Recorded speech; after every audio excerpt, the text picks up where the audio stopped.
સમાચાર ગાંધીનગરથી મળી રહ્યા છે કે જ્યાં નગરપાલિકા ચૂંટણીમાં કોંગ્રેસના ભાજપ પર આરોપ, કોંગ્રેસ નેતાઓને ભાજપ ધમકાવતું અને પ્રલોભનો આપતો હોવાનો આરોપ, ભાજપ રૂપિયા આપીને ફોર્મ પાછું ખેંચવાની ઓફર કર્યાનો આરોપ, કોંગ્રેસના નેતા બાબુજી ઠાકોરના ગંભીર આરોપ, ધાક ધમકી અને પ્રલોભનનું રાજકારણ રમાય છે તેવું બાબુજી ઠાકોરે કહ્યું.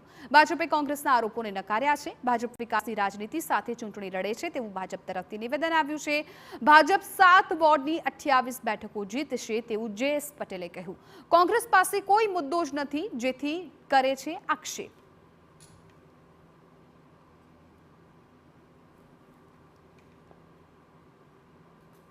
ત્યારે ગઈકાલે રાતના એમના તમામ આગેવાનો અમારા ઉમેદવારોને ઘેર ઘેર થઈ અને જે રીતે દબાવને પ્રેશર પૈસાનો લાલચ લોભ આ બધું આપીને બિહાર દેવાની વાત કરી છે લોકશાહી માટે ખતરનાક છે.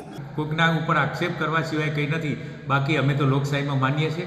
એ લોકો પણ એમની રીતે ચૂંટણી લડી શકે છે, અમે અમારી રીતે ચૂંટણી લડીએ છીએ. બાકી ખોટા આક્ષેપો કરી અને જ્યારે કશું થયું જ ના હોય અને એકબીજા ઉપર ખોટી રીતે કાદવ ઉછાળી અને જ્યારે પોતે હાર ભાડી ગયા